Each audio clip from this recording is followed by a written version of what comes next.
Nossa Senhora de Fátima, meu imaculado coração triunfará.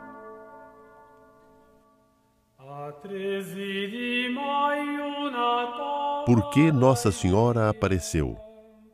Saudações muito especiais a todos aqueles que tomam contato conosco através deste DVD.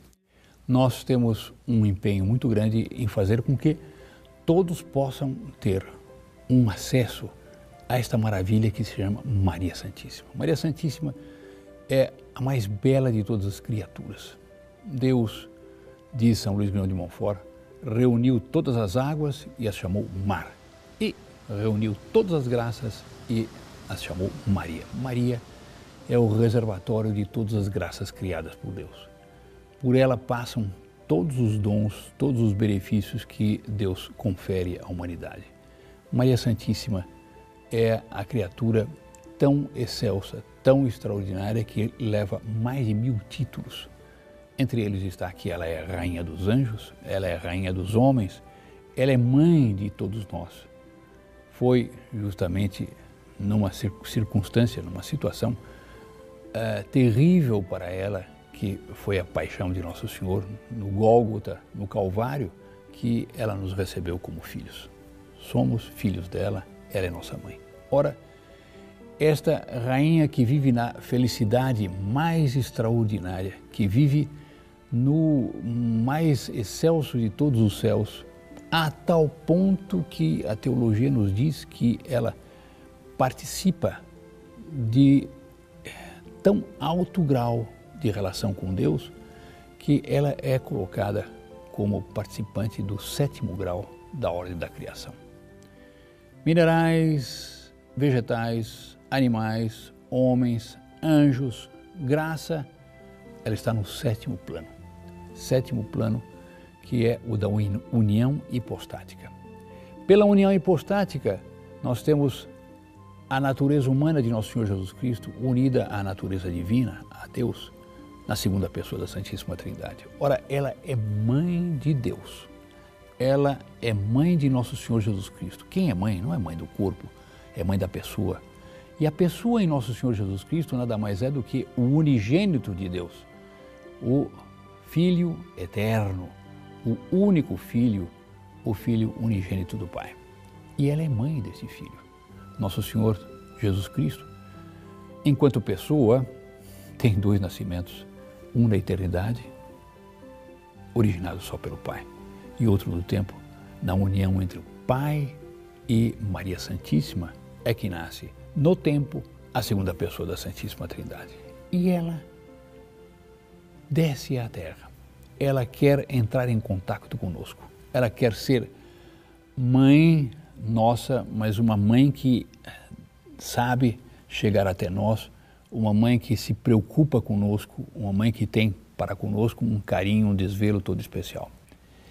E é justamente neste momento em que Nossa Senhora toma este contato tão solene, tão universal, tão caracteristicamente de mãe de todos os homens, que nós temos a alegria de entrar em contato com todos que nos assistem neste momento.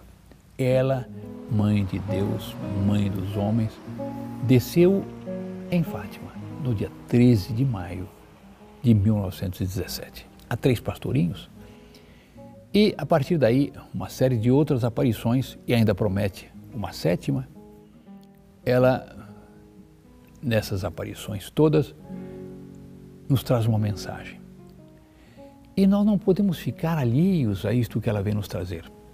E esse é o nosso empenho neste momento, de transmitir o quanto possível, o quanto nos caiba, o quanto tempo nos permite transmitir essas maravilhas todas que Nossa Senhora vem nos trazendo, as advertências dela, os convites dela, os dons dela, tudo o que se passou em Fátima, nós queremos fazer com que participem de uma maneira virtual, por assim dizer, penetrando nesta tela e vivendo aqueles momentos tão felizes para a humanidade, momentos em que Nossa Senhora desce pessoalmente à Terra para tomar contato conosco.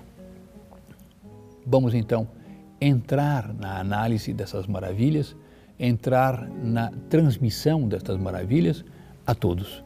Eu lhes desejo toda espécie de graças durante este período que permanecermos juntos contemplando estes dados todos que a história nos relata e que faz chegar até nós. É verdade que quase um século nos separa destes acontecimentos que hoje trataremos, mas eles ainda estão na nossa lembrança, eles ainda estão próximos de nós mais do que os anos. 80 anos não significam nada perto do que, de fato, o acontecimento significa para nós. Viramos o século, estamos até numa virada de milênio, viramos o milênio. Estamos já há 8 anos deste novo milênio, terceiro milênio, e entretanto esses fatos se passaram na segunda década do século passado. E nós, hoje, devemos falar de Fátima, o Rosário e Fátima. Fátima é uma devoção muito particular dos arautos do Evangelho. Eles levam pelo mundo esta imagem peregrina que foi abençoada em certo momento no ano 2001 por Sua Santidade o Papa João Paulo II, de tão feliz memória. Ele teve esta caridade de dar a esta imagem uma bênção toda especial e ela hoje percorre lares e lares por este mundo afora. São mais de 70 nações onde os arautos se encontram instalados e nestas 70 nações os arautos fazem percorrer como peregrina esta imagem que apareceu, segundo descreve Lúcia, apareceu mais ou menos como a que os arautos conduzem a todos os cantos. Nossa Senhora, quando apareceu em Fátima aos 3 pastorinhos, ela veio em pessoa, ela quis diretamente falar aos homens. Naquela época, os acontecimentos mundiais faziam entrever o que seria a triste história contemporânea. Nós estamos, neste momento, colocados diante de uma perspectiva terrível. Neste momento, nós estamos com uma crise financeira que é um verdadeiro tsunami econômico que está se espalhando pelo mundo inteiro. Estamos com uma ameaça de progresso nuclear aqui, lá e acolá, mas não para o bem da humanidade, um progresso nuclear que nos ameaça de uma maneira toda especial no que diz respeito à nossa subsistência. E, naquele tempo, de um lado, havia um progresso material quase ilimitado, a par de uma decadência de costumes como nunca antes se tinha visto. Não é a decadência de costumes que nós vemos hoje, porque hoje, em concreto, a decadência é muito maior do que aqueles tempos. De outro lado, nós temos guerras, convulsões sociais de proporções apocalípticas. A Primeira Guerra Mundial foi um exemplo dessa realidade largamente superada pela Segunda Guerra Mundial depois e por tudo quanto veio em consequência.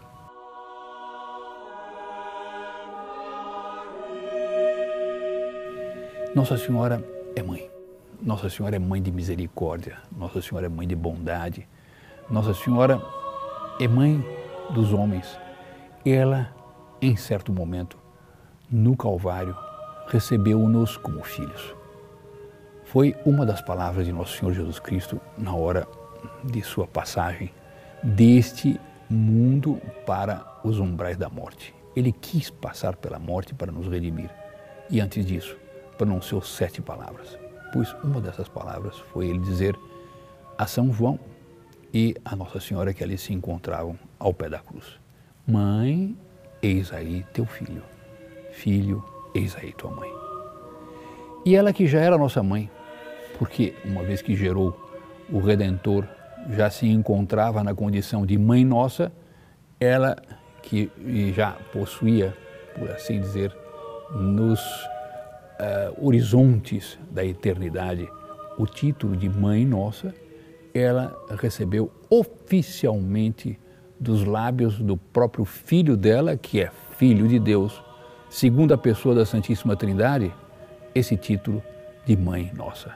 E ela toma a sério esse título e nos trata com todo o carinho, com toda a benevolência. O próprio demônio vai declarar ao longo da história que tem mais medo de um suspiro, de um pestanejar de Nossa Senhora por qualquer alma, do que as orações de todos os bem-aventurados e de todos os anjos que se encontram no céu. Por quê? Porque o instinto maternal dela, o senso de mãe que ela possui e o carinho com que ela trata cada um de nós é tal que nada pode superar, nem sequer a soma de todos os bem-aventurados e de todos os anjos supera o carinho que ela nos tem. Ela é mãe. Mãe, inteirissimamente mãe. Chegam alguns autores a dizer que se nós somássemos todo o carinho, todo o afeto, todo o empenho que todas as mães, desde Eva até a última das mães, tivessem por um só filho, não daria nem de longe o que é o afeto de Nossa Senhora, a consideração, o amparo, a proteção, o desejo de ajudar que tem Nossa Senhora por cada um de nós. Nossa Senhora é mãe. E ela, como mãe solícita e afetuosa, ela quis evitar os males que viriam pela frente. Quis que nós fôssemos amparados de tal forma que fôssemos protegidos por tudo aquilo que viria. E por isso ela tomou o trabalho de ela mesma, em pessoa, descer do céu. Com que intuito? Uma mãe, quando toma essa deliberação, estando ela no céu, e desce à terra, o que quer ela? Ela quer entrar em contato com seus filhos. Ela quer alertar seus filhos e não só este ou aquele, mas todos os seus filhos, a humanidade inteira, para os riscos que a humanidade corria se continuasse nas vias tortuosas do pecado. Pecado, pecado, peccatus quis intelligit. Quem pode entender o pecado? Pois, de fato, o pecado é o que há de mais oposto a Deus. Não há nada em toda a ordem da criação que seja mais extraordinariamente o oposto de Deus do que o próprio pecado. E, entretanto, o pecado é incompreensível por nós, porque, claro, depois de todos os benefícios, depois de todos os dons, depois de tudo que Deus faz por cada uma de suas criaturas, especialmente nós, criaturas humanas, Ele que resolve enviar seu Filho único, unigênito, desde toda a eternidade gerado por Ele, este Filho Ele envia para encarnar-se e, se fosse só assumir a nossa condição humana, não. Ele assume a condição humana em estado padecente para poder sofrer, porque Ele queria sofrer por nós. E que tormentos sofre Ele? Nós, muitas vezes, consideramos esse grande tormento, e de fato é real, é um tormento enormíssimo, o tormento da cruz, o tormento do Calvário, o tormento do Gólgota, o tormento da cruz às costas da sua via sacra, o tormento da flagelação. Tudo isso fere-nos quando nós consideramos de perto, quando nós analisamos isto com coragem e de frente. Mas este nem foi o maior tormento. O maior tormento está declarado por São João Evangelista no seu Evangelho, logo no seu primeiro capítulo, na abertura de seu Evangelho, em seus primeiros versículos, em que São João diz: Ele veio aos seus e os seus não o receberam. Esta ferida de alma, este elanhamento pelo qual passa alguém que quer doar, quer fazer um bem e é rejeitado, isto é tremendo. Uma dona de casa, quando faz um bolo extraordinário, um bolo que é o bolo da história culinária dela, é o melhor dos bolos, ela tem o prazer, ela tem a alegria de ver que os outros aceitam aquilo que ela está oferecendo.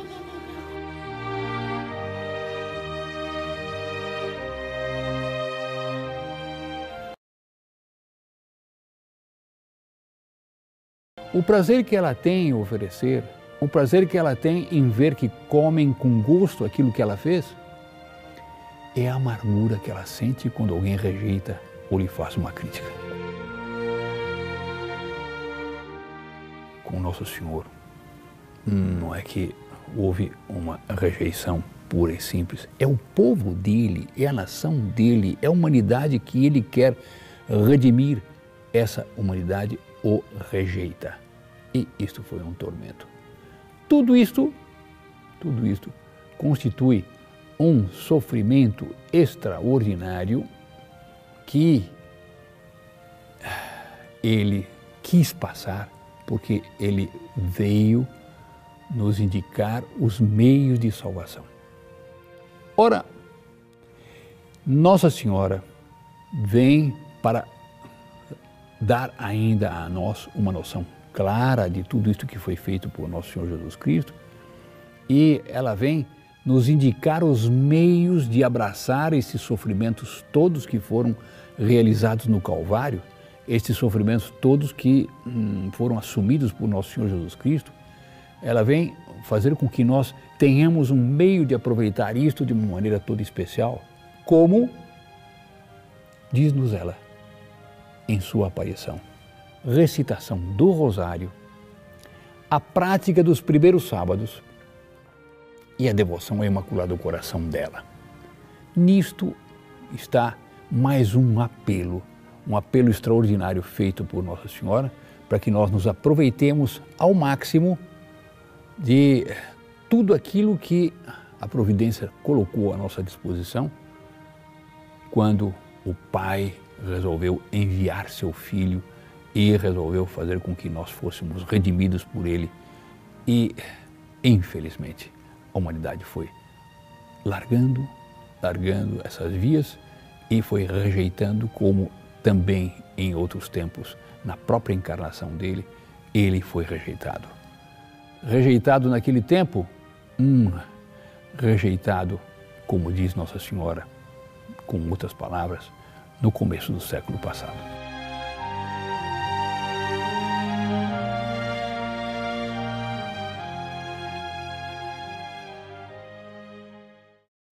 A primeira aparição.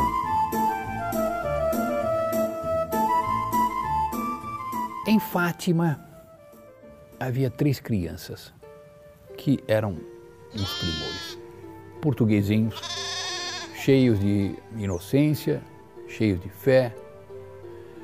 Ele, menino Francisco, elas duas, Jacinta e Lúcia. De repente, vem um clarão que parecia um relâmpago. E ficaram surpresos daquele clarão ser tão intenso e meio sui generis, fora do comum. Imediatamente olharam para o céu, para o horizonte, e ficaram mudas, pasmas. O que seria aquilo? Lúcia, sempre com certa voz de domínio, era a mais velha, imediatamente soltou a sua determinação. Vamos embora que pode vir trovoada. Jacinta, na sua inocência e sempre flexível, disse, pois sim, vamos. Então o que fizeram? Reuniram o rebanho, porque estavam ali os cordeiros mais ou menos esparsos um pouco, reuniram o rebanho e desceram a encosta. Quando estavam mais ou menos a meio caminho entre um monte que tinham deixado e uma azinheira grande que tinham pela frente, outro relâmpago, outra luz. E agora o susto foi redobrado, porque o que estava acontecendo? Apertaram o passo e continuaram a descer com mais pressa. Mal havia chegado ao fundo da cova, pararam e, confusos e maravilhados, a curta distância deles, sobre uma azinheira, desaparecia a Mãe de Deus. Segundo as descrições da irmã Lúcia, diz ela que era uma senhora vestida toda de branco. Faz uma comparação, mais brilhante que o sol, e espargindo luz mais clara, mais intensa do que que podia uma menina daquele tempo usar como imagem? Um copo de cristal cheio de água cristalina atravessado pelos raios do sol mais ardente. Essa era a imagem que ela dava. Outro diriam, parecia o Koh-i-Noor, todo cheio de luz. O semblante de Nossa Senhora, segundo descrevem as crianças, era de uma inenarrável beleza. Nem triste, nem alegre, mas sério, talvez com uma expressão suave, de uma ligeira censura. Como se pode escrever em pormenor os traços todos da fisionomia dela? De que cor seriam os olhos, os cabelos?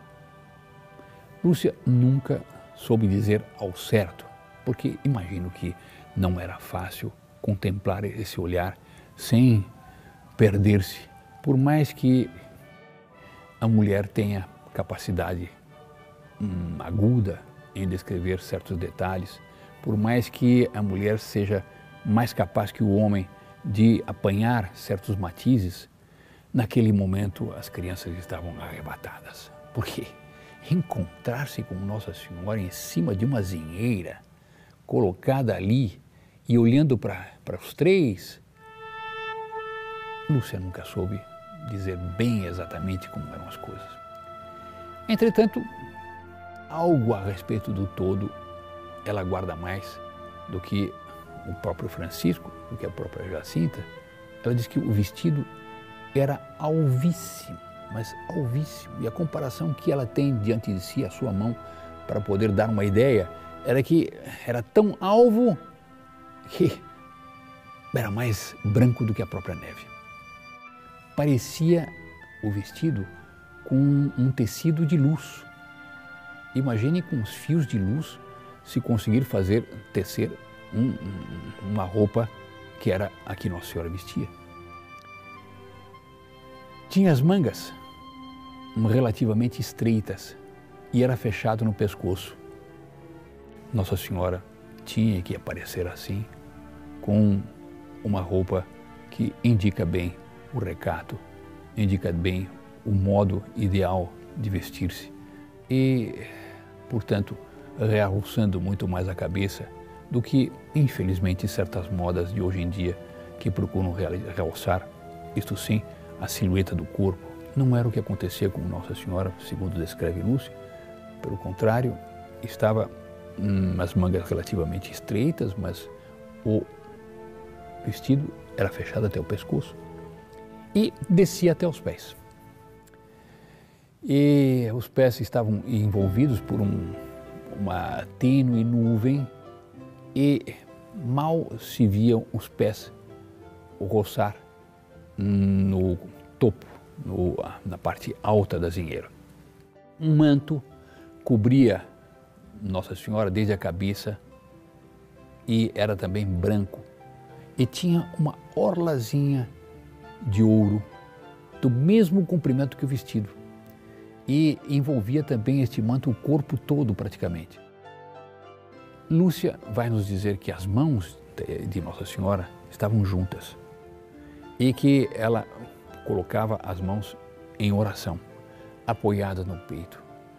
E da direita pendia um lindo rosário de umas contas luzidias com pérolas e terminava por uma cruzinha vivíssima de luz prateada.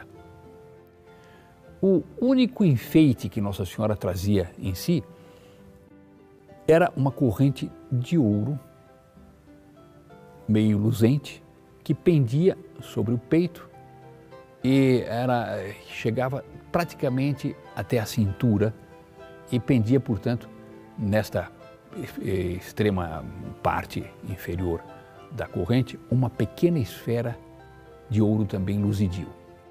Esta esfera pode significar bem a opinião pública toda, as almas e as mentes todas, e Nossa Senhora aí pode ter colocado no fundo este enfeite para simbolizar a opinião pública. Ela é rainha da opinião pública, ela, nesta bola, nessa corrente, estava pendurada toda a humanidade que pende dela.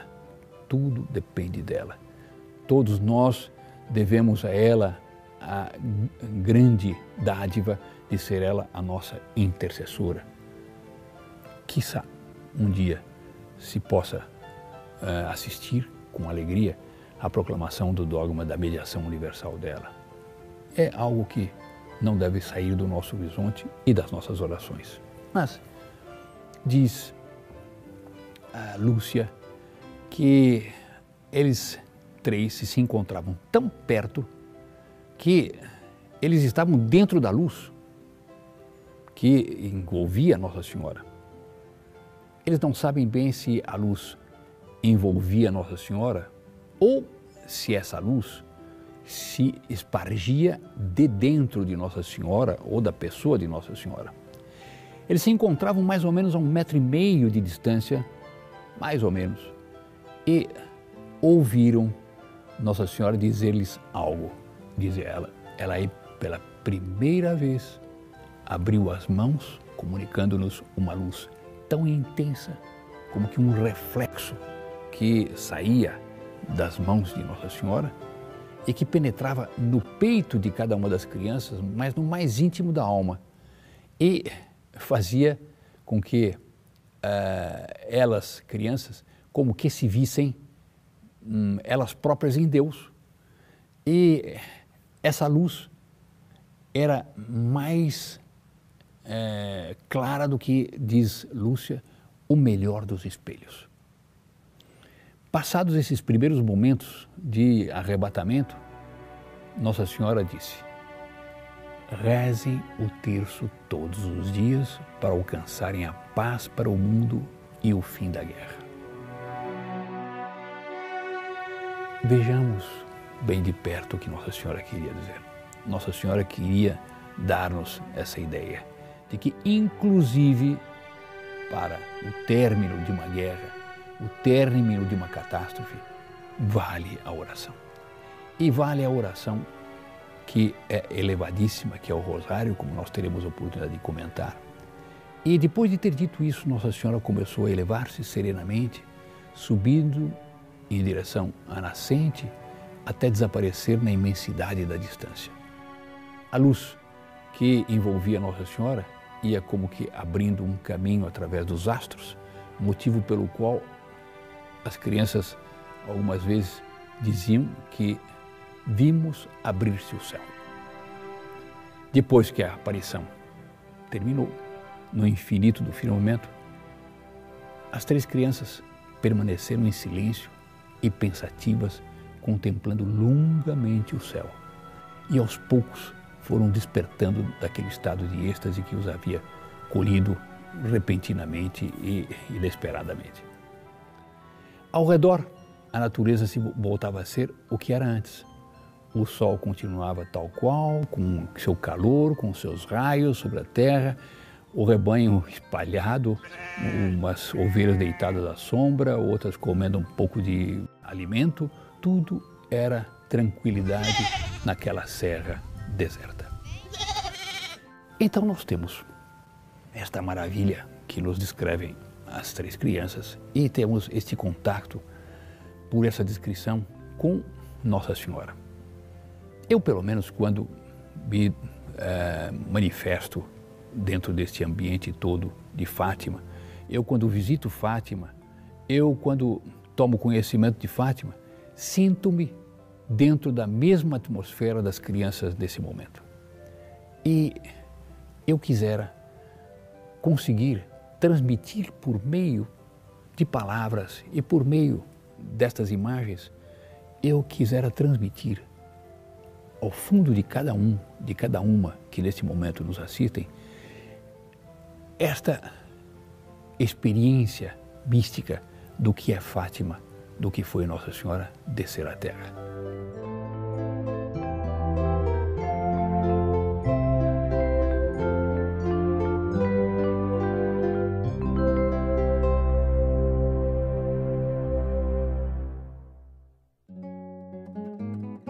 Segunda aparição.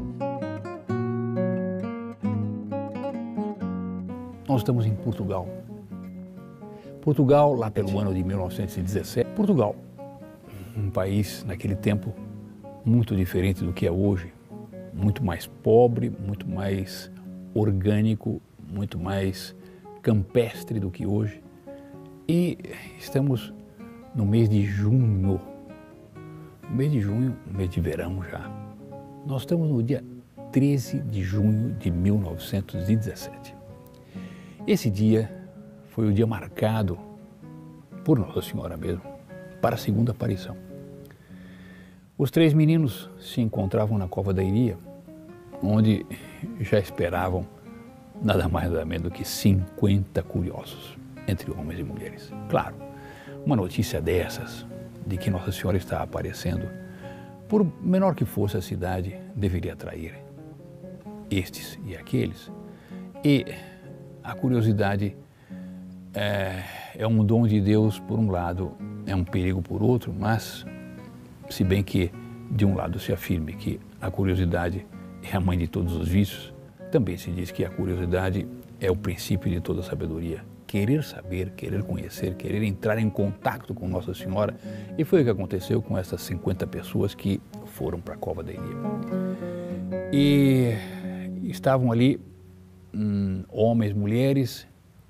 Imediatamente antes de Lúcia falar com Nossa Senhora, alguns observaram que a luz do sol enfraqueceu. Se bem que o céu estivesse sem nuvens, mas outros ali diziam que o topo da azinheira estava coberto de brotos, pareceu curvar-se, como se suportasse um peso. E, segundo também uma outra testemunha ocular, os circunstantes ali teriam ouvido algo à maneira de uma voz muito fina, como um zumbido de uma abelha. A irmã Lúcia, por sua vez, porque essas descrições todas são feitas por pessoas que estavam ali ao lado, mas Lúcia descrevia o acontecido assim, que depois de eles rezarem o terço, Jacinta, Francisco e ela, e também as pessoas que estavam ali presentes, diz Lúcia que viram de novo o reflexo da luz que se aproximava.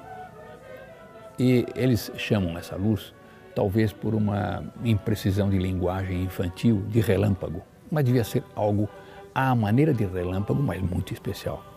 Em seguida, Nossa Senhora aparece sobre a azinheira, tal qual o que tinha havido no 13 de maio. Nós estamos no 13 de junho. E foi no momento em que disse estas últimas palavras que Nossa Senhora abriu as mãos e comunicou pela segunda vez o reflexo da mesma luz, tal qual tinha havido na primeira vez. E nessa luz, ela novamente declara que os 3 se viam como que submersos em Deus, estavam mergulhados em Deus. Jacinta e o Francisco pareciam estar na parte dessa luz que se elevava para o céu. E diz ela que ela, Lúcia, estava na que se espargia sobre a terra. Já é um profetismo simbólico de que os 2 iriam para o céu e ela ficaria na terra para cumprir uma missão. À frente da palma da mão direita de Nossa Senhora estava um coração cercado de espinhos que pareciam estar nele cravados todos os espinhos. Então, isto era na mão direita de Nossa Senhora. E as crianças deram-se conta de que se tratava do Imaculado Coração de Maria, ultrajado pelos pecados da humanidade, que queria reparação. Se hoje Nossa Senhora aparecesse em Fátima, com o seu coração circundado de espinhos, quantos espinhos a mais teria este coração? Quantos tormentos a mais estariam significados pelos simbólicos espinhos que envolviam o coração dela? É de nós nos perguntarmos. Cabe também aqui, e eu faço isto comigo mesmo, que cada um dos que me ouvem, me assistem, cada um das que me ouvem e assistem, pensem um pouco. Não terei eu colocado um espinho nesse coração? Não terei eu feito como que misticamente, simbolicamente sangrar esse coração tão puro, tão imaculado, tão virginal, tão casto, tão angélico, tão íntegro, tão honesto, tão direito, tão virtuoso? Não terei eu posto um espinho ali? Cabe-me um exame de consciência, cabe-me pensar um pouco se eu estou dando tudo o que Deus quer de mim. Cabe-me pensar se, com as minhas misérias, eu não ofendi esse imaculado coração. E, se assim foi, não é o caso de eu pensar um pouco em alguma reparação que eu possa fazer a este coração tão doce, tão maternal, tão acolhedor e tão disposto a sofrer por mim. É bem o momento, pois as crianças perceberam isso, que este coração pedia reparação. Aos poucos, a visão foi se desvanecendo diante dos olhares tão elevados, tão amorosos desses 3 pastorinhos, e a senhora, sempre cheia de luz, começou a elevar-se acima do arbusto e subindo suavemente pela luminosa estrada que o incomparável brilho dela parecia abrir no firmamento, e retirou-se em direção ao leste até desaparecer. Com um olhar arrebatado, os videntes iam acompanhando e, claro, os circunstantes viam as 3 crianças movimentando o pescoço, movimentando a cabeça. Eles olhavam, não viam nada, mas naquele movimento todo eles percebiam que algo estava se dando. E Lúcia gritou então a todos que estavam ali: se a querem ver, olhem, vai além. Alguns que se achavam mais próximos notaram que os brotos do topo da zinheira estavam inclinados na mesma direção apontada por Lúcia, como se as vestes de Nossa Senhora estivessem roçando-os quando ela dali partiu, e os estivesse arrastando e tombado. Somente depois de algumas horas é que estes brotos todos retornaram à posição anterior. Desaparecida a visão por completo, Lúcia exclamou: pronto, agora já não se vê mais nada. Já entrou para o céu, já se fecharam as portas.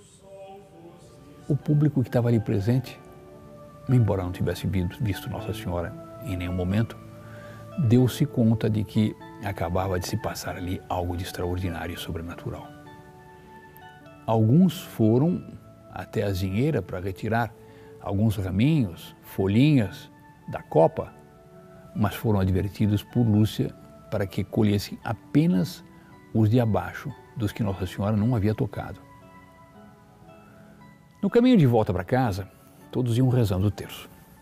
E em louvor de Nossa Senhora, claro, que tinha sido maternal por aparecer a eles 3 pastorinhos e fazer sentir de alguma forma a sua presença a todos que estavam ali em torno. E aí nós temos o término desta segunda aparição que se deu em junho.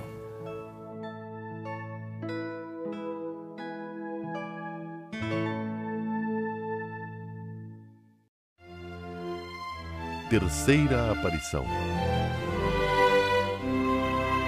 Nossa Senhora deveria aparecer uma terceira vez, e num mês mais quente ainda do que o de junho, julho.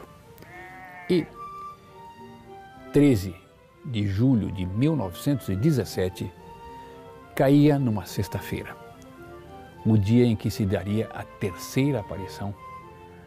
E Lúcia, que até a tarde do dia anterior estava resolvida a não comparecer à covadaria, quando se aproximou a hora em que deviam partir, sentiu-se de repente impulsionada por uma força que ela não sabe dizer bem qual era e de onde vinha, como era, e ela não conseguiu resistir, não conseguiu resistir. E foi falar com os primos. Encontrou os primos Jacinta e Francisco no quarto, de joelhos, os dois meninos, chorando e rezando. E Lúcia lhe diz a eles: então, não vão? Já está na hora. E os dois, com lágrimas nos olhos, com a face banhada em lágrimas, disse: sem ti, nós não nos atrevemos a ir. Anda, vem conosco, diz Lúcia. Pois sim, vou já. E os três, então, puseram-se a caminho. Quando chegam no local da aparição, eles se deram conta e impactaram-se com a multidão, porque a notícia tinha corrido por todos os cantos e nada mais nada menos daqueles 50 da segunda aparição, da aparição anterior, como descrevemos, nada mais, nada menos, estavam ali 2.000 pessoas para presenciar o extraordinário acontecimento que se daria.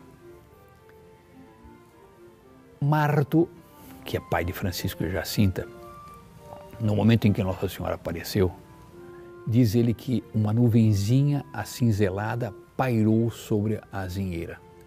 O sol diminuiu um pouco o seu brilho, ficou um pouco turvo e um vento fresco começou a soprar. Mês de julho, vento fresco, raríssimo, e auge do verão, portanto, e profundo silêncio do povo. Um silêncio, e ainda mais no campo, permitia ouvirem um sussurro como de uma mosca ou de um cântaro vazio. E é a irmã Lúcia quem narra então o que aconteceu. Diz ela que viram um reflexo da luz que já conheciam por 2 vezes anteriores. E em seguida Nossa Senhora sobre a azinheira apareceu.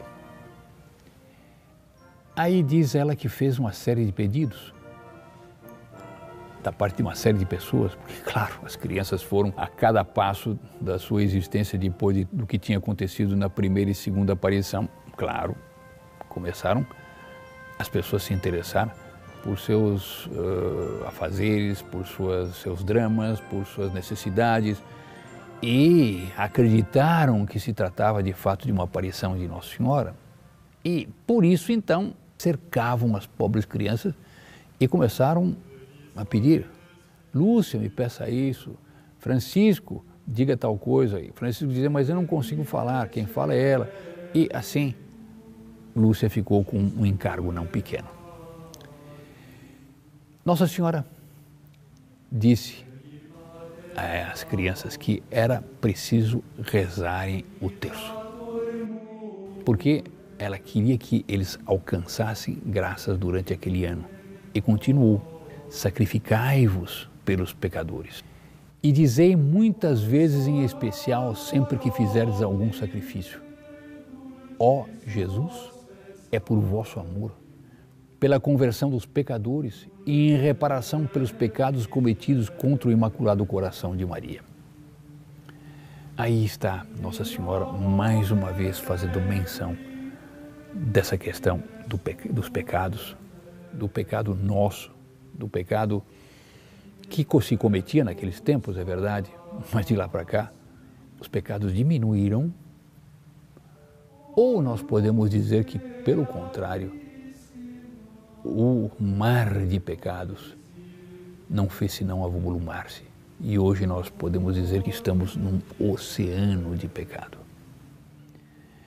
E nós devemos ter presente que Nossa Senhora não se dirigia só aos pastorinhos, dirigia-se também a nós, pedindo a nós este empenho em reparar seu Imaculado Coração, rezar o rosário e fazer este pedido. Aí vem a primeira parte do segredo.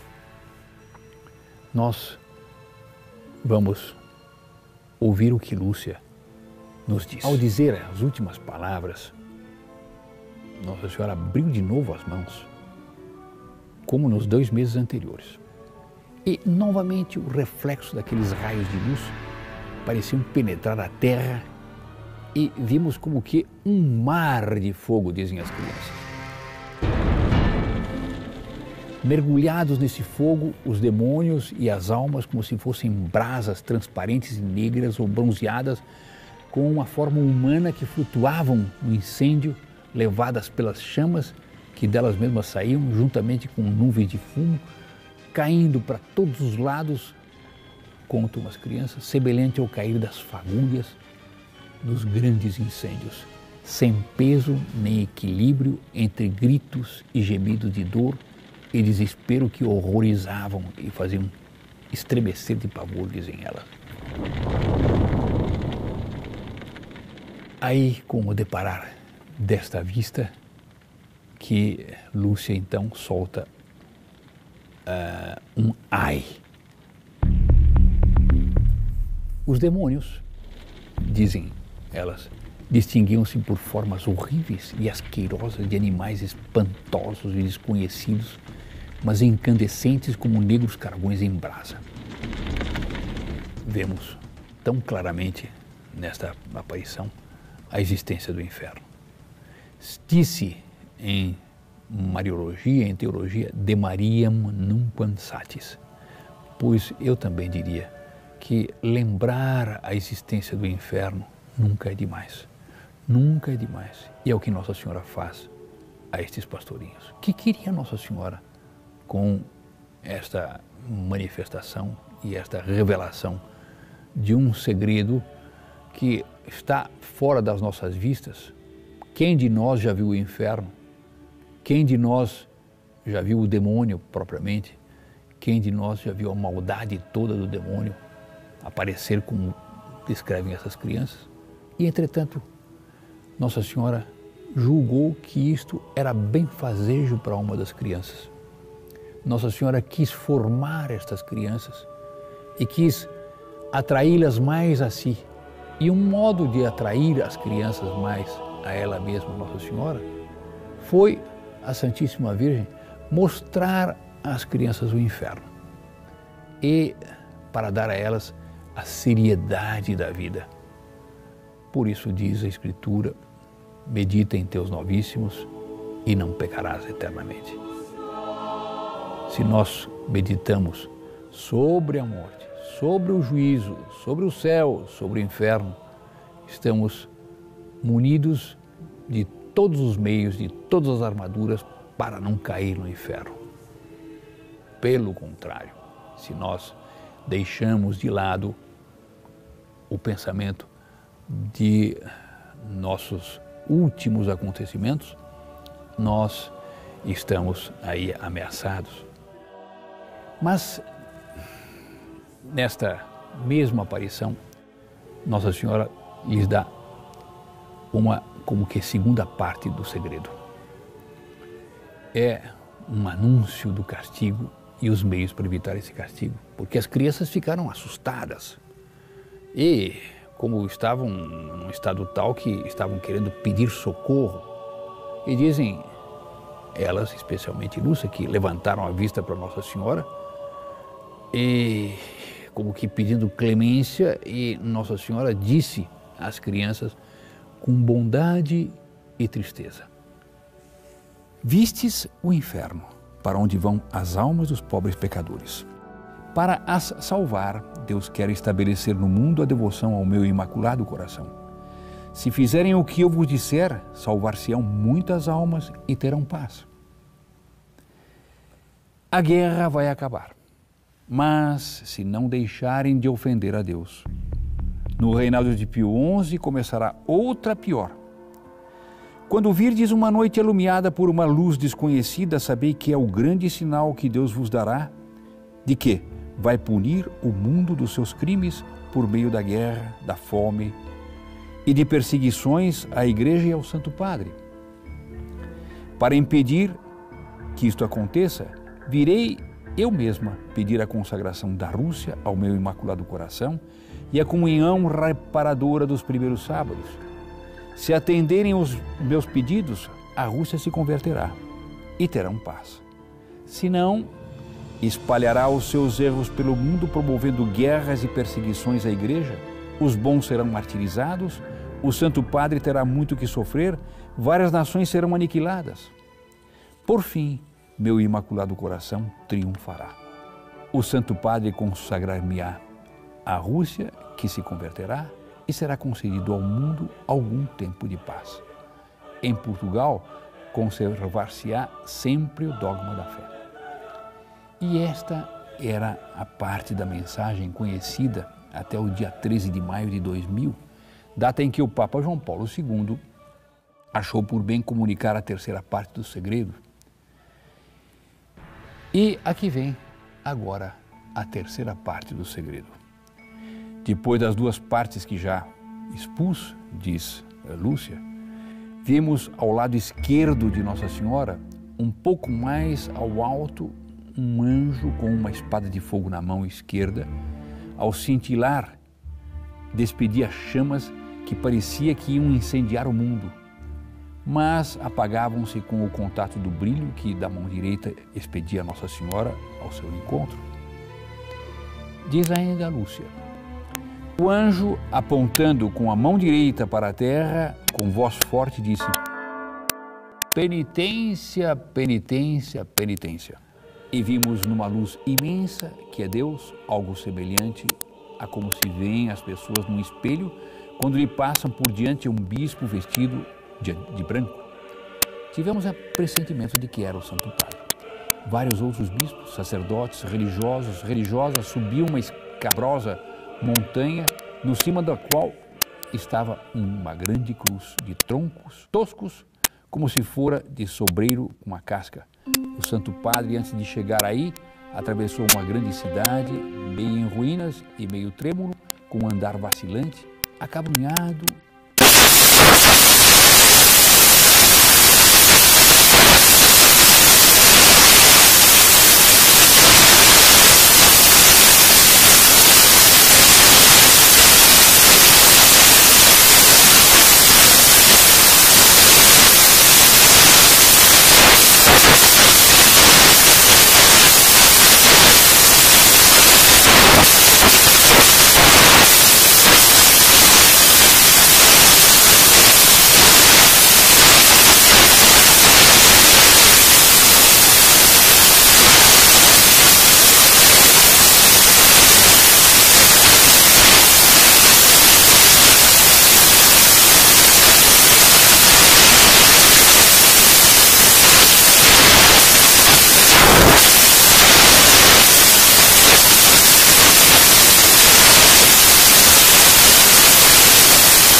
Por isso, peçamos a ela que interceda junto ao Sagrado Coração de Jesus, uma vez mais lhes digo, obtendo dele toda espécie de proteção.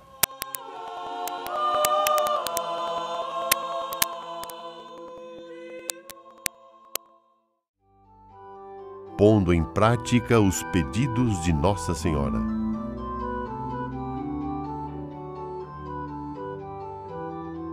Mas Fátima é um lugar onde Nossa Senhora não se dirigiu apenas à geração do início do século XX.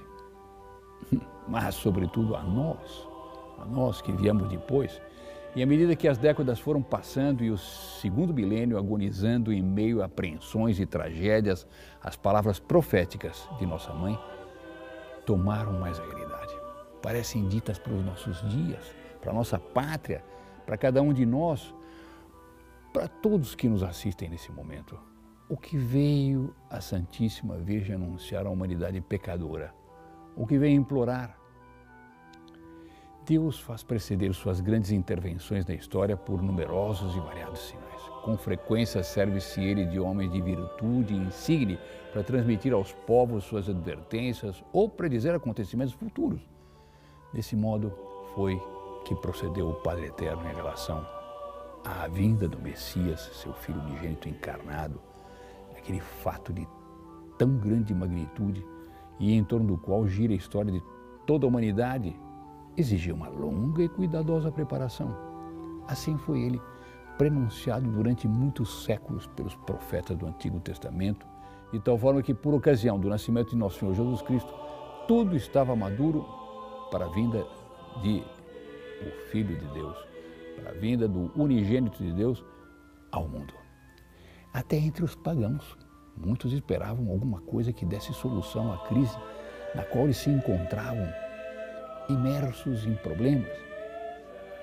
Quase se poderia afirmar, com toda a segurança, que quanto mais importante o acontecimento previsto, tanto maior a grandeza dos sinais que precedem esse acontecimento, a autoridade dos que anunciam este acontecimento também, o tempo de espera, tudo isso são fatores, constituem fatores importantíssimos. É fácil, à luz desta regra toda, avaliar a importância das previsões que Nossa Senhora fez em Fátima. Pois não é um anjo que vem nos dizer algo, não é um bem-aventurado, é a Mãe de Deus e Mãe Nossa.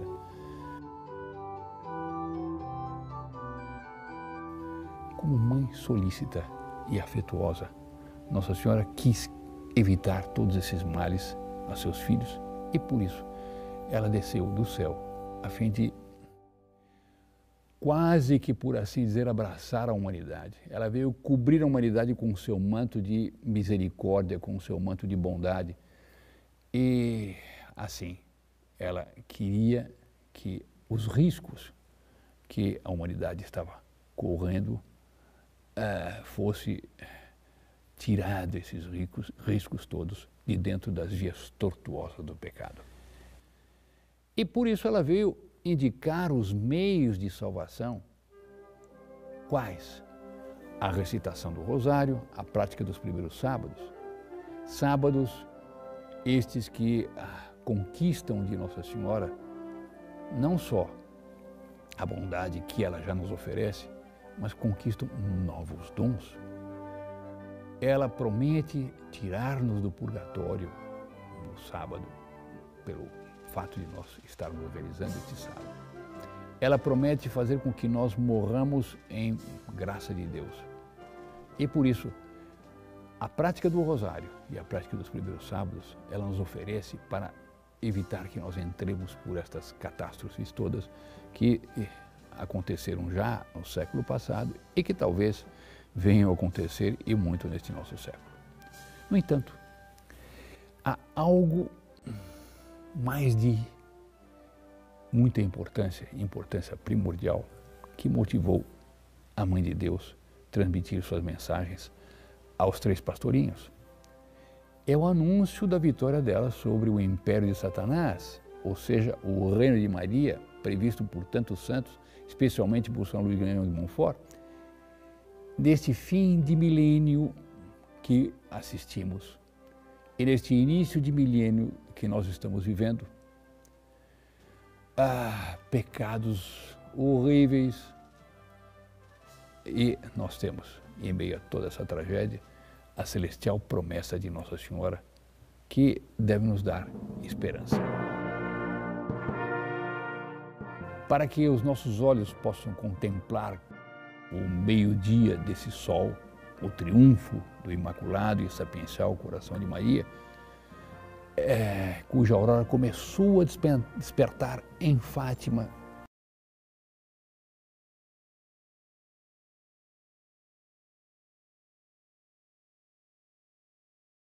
A 13 de maio de 1917, a Virgem nos indicou um caminho.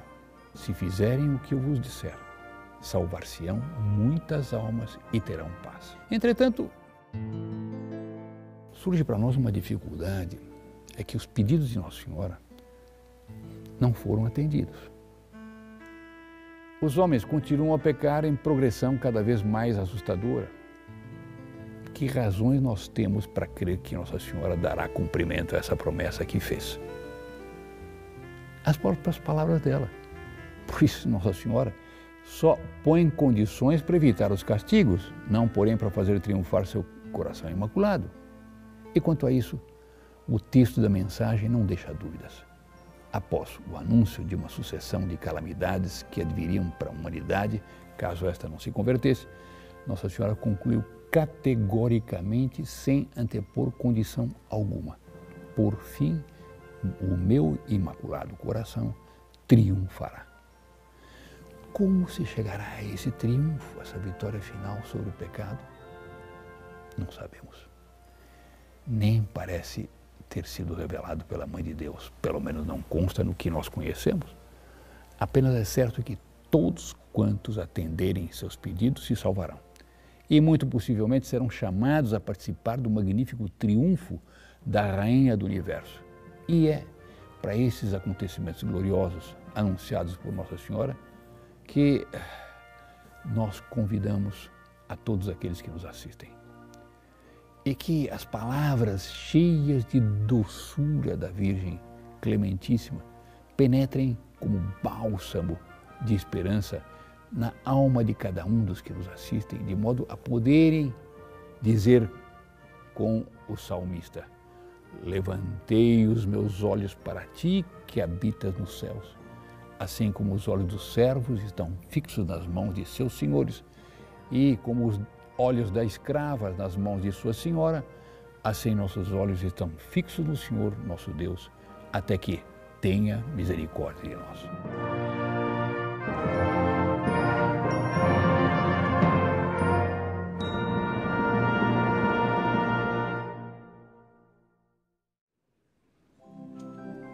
Quarta aparição.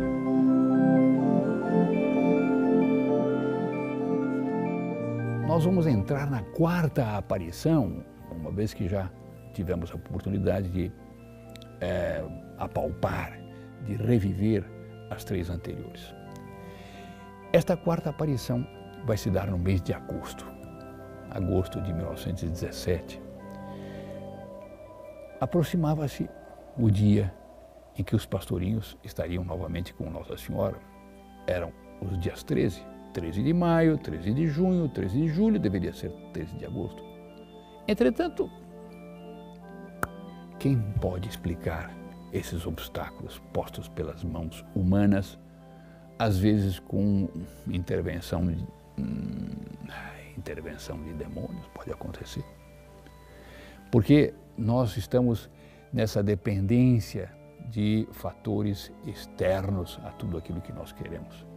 Às vezes acontece que nós temos um empenho enorme de querer tocar por uma via que é via sobrenatural, às vezes inspirados pela graça, por anjos, e nos colocamos a caminho e, entretanto, obstáculos. A providência permite obstáculos.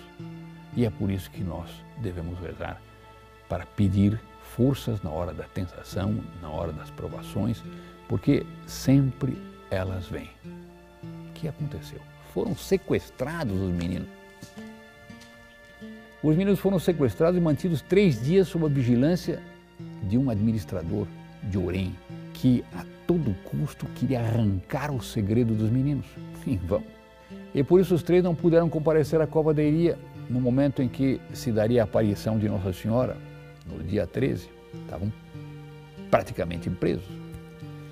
Segundo o testemunho de várias pessoas que foram ao local, eles dizem que houve um trovão depois do meio-dia, seguido também de um relâmpago, costumeiro e notaram uma nuvenzinha muito leve e branca que pairou uns minutos sobre a carrasqueira e depois retornando e desaparecendo. As fisionomias dos que estavam ali naquele momento brilhavam, segundo contam, com as cores do arco-íris. As árvores pareciam não ter ramos nem folhas, mas só flores. O solo, as roupas das pessoas também eram das cores do arco-íris, com todos os seus matizes. Nossa Senhora certamente deve ter vindo, mas infelizmente não pôde encontrar os pastorinhos. Vamos deitar nossa atenção ao que nos conta Lúcia a respeito da quarta aparição. Porque não se deu no dia 13, ela vai se dar no dia 15. Diz Lúcia: andando com as ovelhas na companhia do Francisco e seu irmão João, no lugar chamado Valinhos, e sentindo que alguma coisa de sobrenatural se aproximava e nos envolvia, suspeitando que Nossa Senhora nos viesse a aparecer e tendo pena que a Jacinta ficasse sem a ver, pedimos a seu irmão João que fosse chamá-la com toda urgência.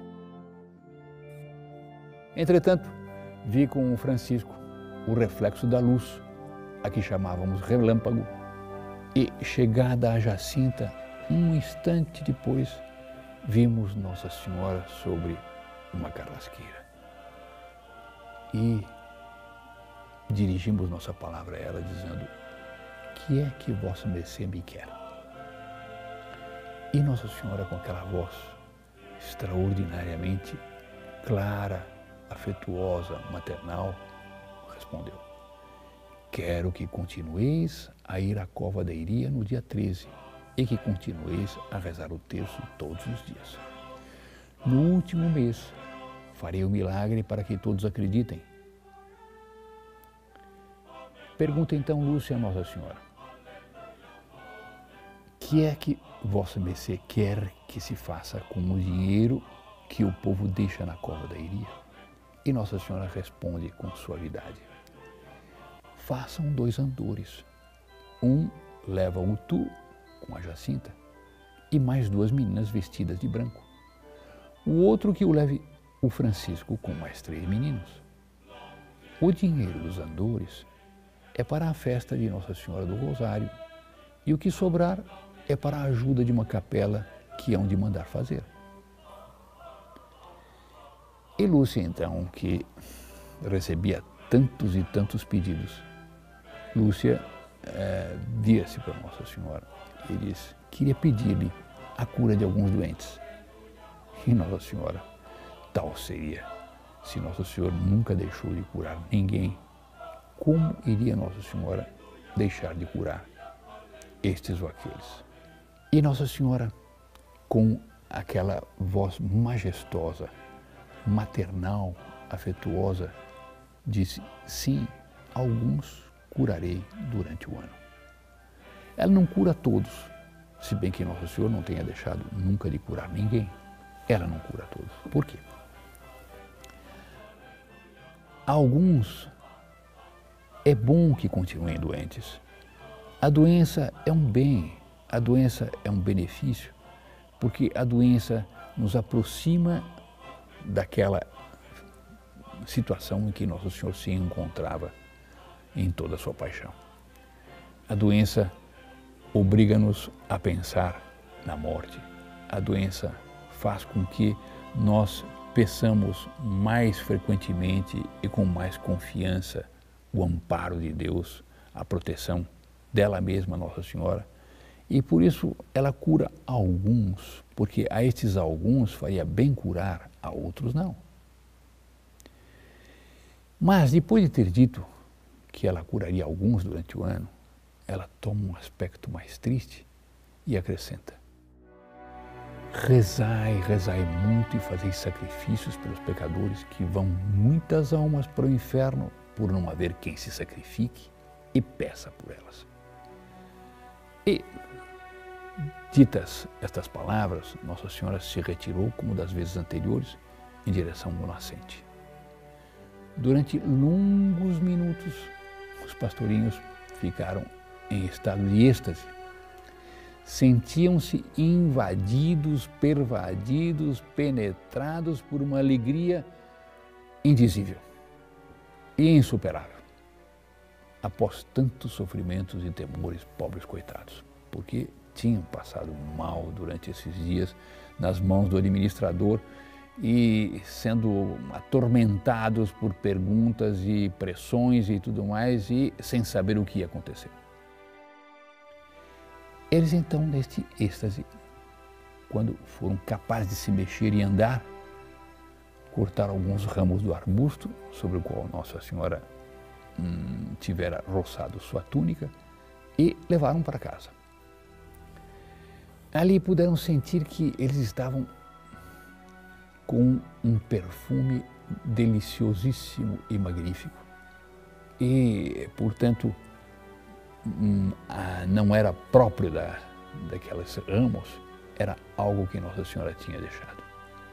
Eram, como dizem eles, raminhos onde a Virgem Santíssima pusera os pés. E assim nós terminamos a quarta aparição.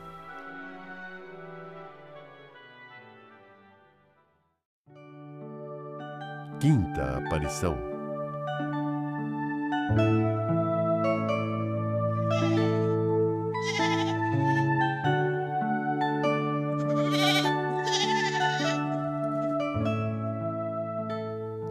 E nós devemos nos preparar para recordar o que se deu na quinta aparição, que se verificou no dia 13 de setembro de 1917.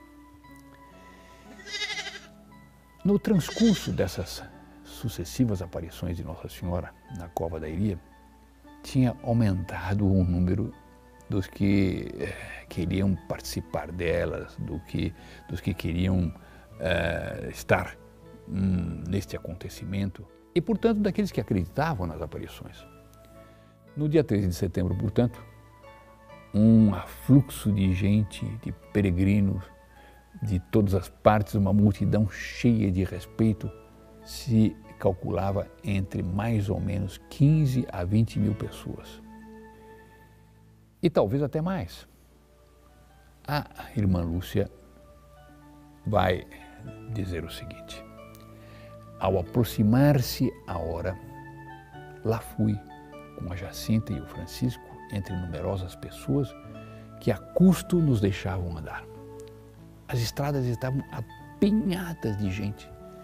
Todos nos queriam ver e falar, pedindo que, se fosse possível, apressássemos a Nossa Senhora as suas necessidades. Queriam que apressassem, porque Nossa Senhora às vezes demora a atender. E quando Nossa Senhora demora a atender, é bom sinal. É sinal de que ela vai dar mais do que nós estávamos pedindo. A pressa que nós queremos que ela tenha se converte muitas vezes em demora. E essa demora em nos atender em nossas orações é para que nós rezemos mais, tenhamos mais méritos e também para que ela possa dar mais. E por isso, apresentadas Nossa Senhora as necessidades, Nossa Senhora nem sempre atende na hora. Diz ela, chegamos por fim à Cova da Iria, junto à carrasqueira, passando por uma verdadeira multidão. E começamos a rezar o terço com o povo. Pouco depois, vimos o reflexo da luz e a seguir Nossa Senhora sobre a zinheira. E Nossa Senhora com a voz de sempre, sempre, sempre, sempre, suave, encantadora, atraente, disse: continuem a rezar o terço para alcançarem o fim da guerra. Em outubro virá também Nosso Senhor, Nossa Senhora das Dores e do Carmo, São José com o Menino Jesus, para abençoarem o mundo. Deus está contente com os vossos sacrifícios, mas não quer que durmais com a corda, trazei-a só durante o dia. Aí, diz Lúcia, tem me pedido, muita gente tem me pedido para lhe pedir muitas coisas, cura de alguns doentes, de um surdo-mudo. Diz Nossa Senhora, sim, alguns curarei, outros não. Em outubro farei um milagre para que todos acreditem, e começando a elevar-se, desapareceu como de costume. Segundo o testemunho de alguns que estavam ali naquela ocasião, dizem que, como das outras vezes, fenômenos atmosféricos se deram. Observaram a distância aparente de 1 metro do Sol um globo luminoso que em breve começou a descer em direção ao poente e, da linha do horizonte, voltou a subir de novo em direção ao Sol. Além disso, a atmosfera tomou uma cor amarelada, verificando-se uma diminuição da luz solar tão grande que permitia ver a Lua e as estrelas. Uma nuvenzinha branca, visível até o extremo da cova, envolvia a azinheira e com ela os videntes. Do céu choviam como que pétalas de rosas ou flocos de neves que se desfaziam pouco acima das cabeças dos peregrinos sem deixar-se tocar ou colher por ninguém. A aparição de Nossa Senhora deixou os pequenos videntes felicíssimos, consolados e fortalecidos em sua fé. Francisco, de modo especial, sentia-se transportado de alegria com a perspectiva de ver, dali 1 mês, Nosso Senhor Jesus Cristo, conforme lhes prometera a Rainha do Céu e da Terra. E nós, então, estamos dentro desta perspectiva de recordação, desta 5ª aparição, e vemos o como Nossa Senhora já vai manifestando os seus milagres, porque esta feria de movimentação do Sol, para cá, para lá, para colar, e depois também estes flocos de neve que descem, pétalas de rosa, tudo isso causa uma impressão enorme na multidão. Eram talvez mais de 20.000 pessoas já, e isto causando um impacto não só psicológico, não nos esqueçamos, porque não é só psicologia que entra nisto, entra também uma graça toda especial. E é esta graça que toca no fundo das almas e que vai fazer fixar aqueles acontecimentos todos, fixar aqueles fenômenos todos por muito e muito tempo. E aí então é que o anjo da guarda de cada um, as graças que Deus dará a cada um, vão penetrar com mais profundidade e vão fazer com que aquela gente toda tenha consciência dos grandes acontecimentos que vêm. Nossa Senhora preparando as almas para que assim possam perfeitamente se dar conta da grandeza das mensagens que vão ser transmitidas, da grandeza de todos os acontecimentos que virão e, portanto, Nossa Senhora está usando de uma didática extraordinária. Pois se os profetas do Antigo Testamento tinham didática e sabiam como anunciar a palavra de Deus porque eram inspirados pelo Espírito Santo, imagine o que não deve ser a própria esposa do Espírito Santo transmitindo uma mensagem.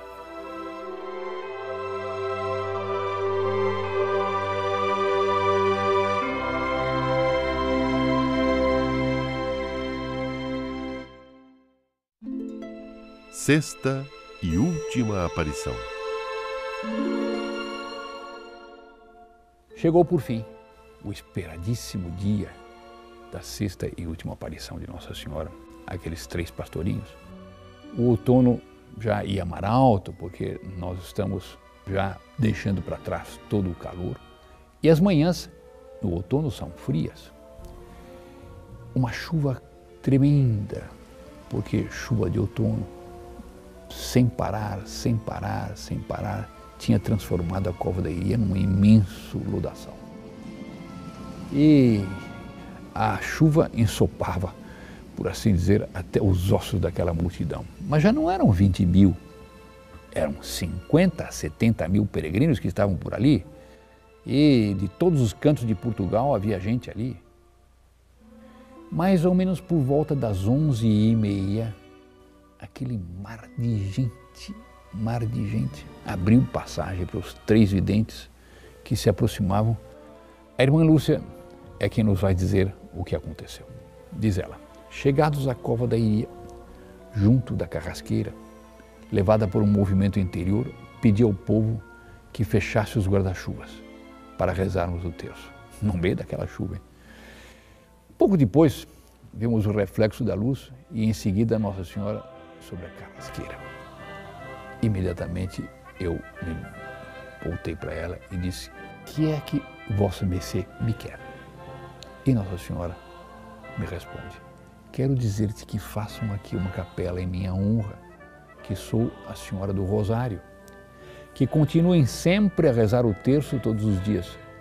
A guerra vai acabar e os militares voltarão em breve para suas casas.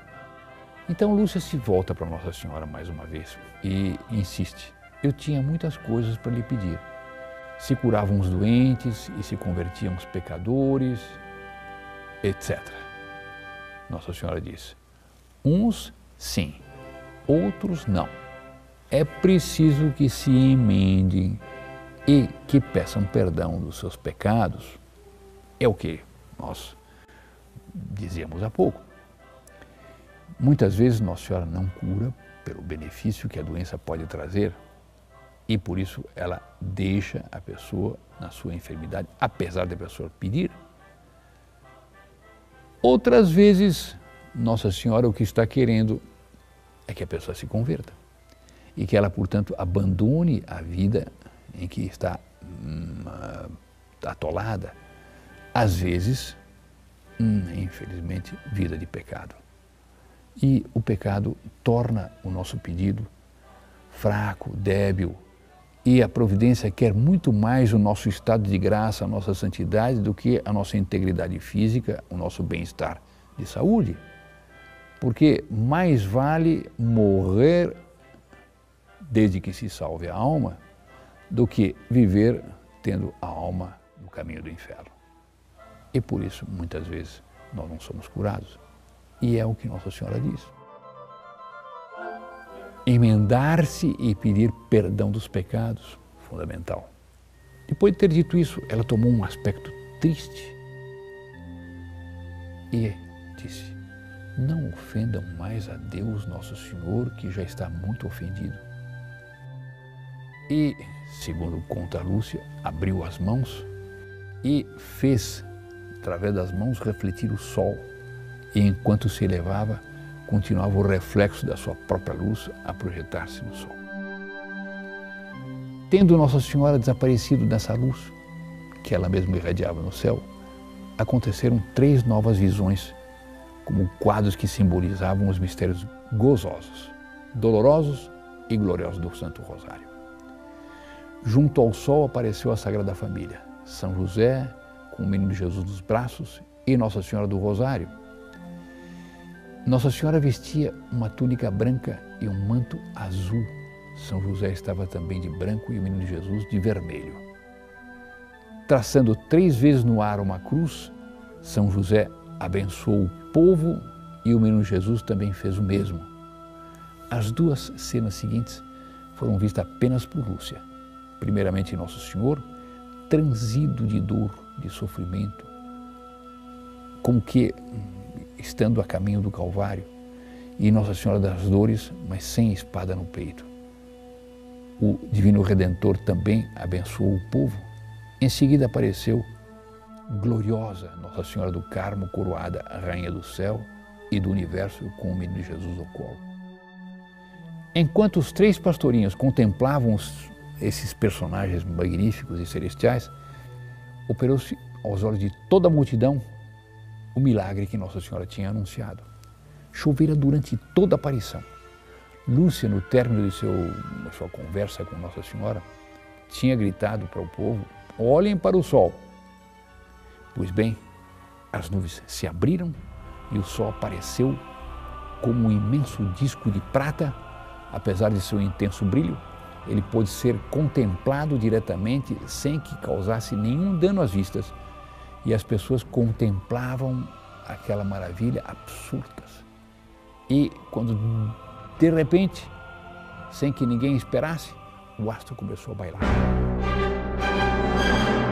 Gira rapidamente como uma gigantesca roda de fogo para de repente, para dentro em pouco começar o giro sobre si mesma, uma velocidade espantosa e finalmente num turbilhão vertiginoso, seus bordos adquirem uma cor escarlate, espargindo chamas vermelhas em todas as direções, e esses fachos se refletem no solo, nas árvores, nos arbustos, nas faces que estavam voltadas para o céu, reluzindo com todas as cores do arco-íris. O disco de fogo rodopia loucamente 3 vezes, com cores cada vez mais intensas, treme espantosamente e, descrevendo um zigue-zague extraordinário, precipita-se em direção à multidão aterrorizada. Um único e imenso grito escapa de todas as bocas. Todos gritam ao mesmo tempo. Todos caem de joelhos na lama e pensam que vão ser consumidos pelo fogo. Muitos rezam em voz alta o ato de contrição. Pouco a pouco, o sol começa a se elevar, traçando o mesmo zigue-zague até o ponto do horizonte de onde havia partido. E aí já se torna impossível fitá-lo, porque é novamente o sol normal de todos os tempos e de todos os dias. E assim, o ciclo das visões de Fátima se havia encerrado. Os prodígios haviam durado cerca de 10 minutos, todos se entreolhavam atônitos, depois a alegria explodiu. O milagre! As crianças tinham razão! Os gritos de entusiasmo ecoavam pelas colinas adjacentes e muitos notavam que a própria roupa, encharcada que estava anteriormente de água, completamente seca. O milagre do sol pôde ser observado a uma distância de mais ou menos 40 quilômetros do local das aparições. Todos se olhavam de uma maneira encantadora. E não demorou muito que Nossa Senhora cumprisse o que tinha prometido, levá-los para o céu.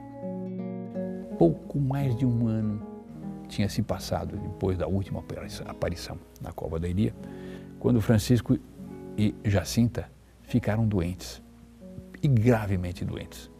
Uma broncopneumonia terrível os atacou. Talvez fruto de muita penitência que faziam, será o que for como causa orgânica material. O que é certo é que Deus assim o quis. Deus assim o permitiu. Esses 2 meninos, ele e ela, tão inocentes, tão cheios de santidade, ficaram doentes, porque nós que somos pecadores não devemos ficar doentes. E a doença não os fez perder o fervor de fazer os sacrifícios e penitências, conforme eles tinham sido aconselhados por Nossa Senhora. Eles perceberam que aquela doença era um dom de Deus para eles e que a doença deveria conduzi-los ao céu. E foi em meio a essa doença que Nossa Senhora lhes apareceu e lhes declarou que em breve os viria buscar. Primeiro Francisco, e que não demoraria muito também, posteriormente, a Jacinta.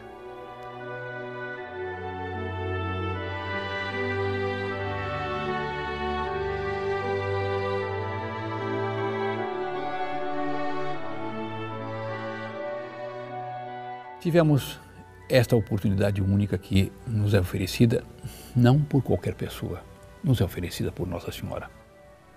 Quando ela desceu em Fátima para entrar em contato com os 3 pastorinhos, dado que ela tem um conhecimento de ciência infusa e ela está na visão beatífica e ela como mãe dos homens, como rainha dos anjos, como rainha nossa, tem um conhecimento de toda a história. Deus revela a ela tudo aquilo que vai acontecer. Ela tem um conhecimento de todo o desenrolar da história, porque, sendo ela quem é, assim deveria acontecer. E ela viu, no momento em que desceu, o senhor, a senhora, vós todos que estáis neste momento assistindo este DVD, ela os viu, ela sabia que viria no futuro este aparelho, que viria essa possibilidade de entrar em contato como ela entrou. E esta mensagem que ao longo dessas aparições, tão maternalmente ela transmitiu, no fundo foi para cada um que nesse momento tomou contato com essa mensagem. Essa é a mensagem que deve arrebatar-nos, que deve fazer com que nós mudemos de vida. Um ponto de recitação do rosário. Ela faz questão. Penitência, cuidado com as modas, sobretudo com o racionalismo dos dias de hoje, o materialismo, o relativismo que tão culminado por recriminações está da parte de nosso Papa, felizmente reinante, Bento XVI. Tudo isto é para nós. Nossa Senhora fala-nos diretamente. Estes inventos todos permitem-nos entrar em contato com Nossa Senhora, com a realidade, com a profundidade de toda a mensagem que ela nos transmitiu ao longo dessas aparições todas.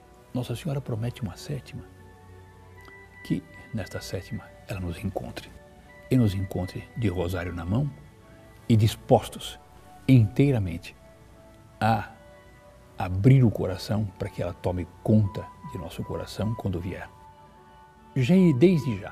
Desde já vamos entregar nosso coração, nossa alma, nosso ser, tudo a Nossa Senhora e permanecer inteiramente unidos a ela é o que ela quer de nós.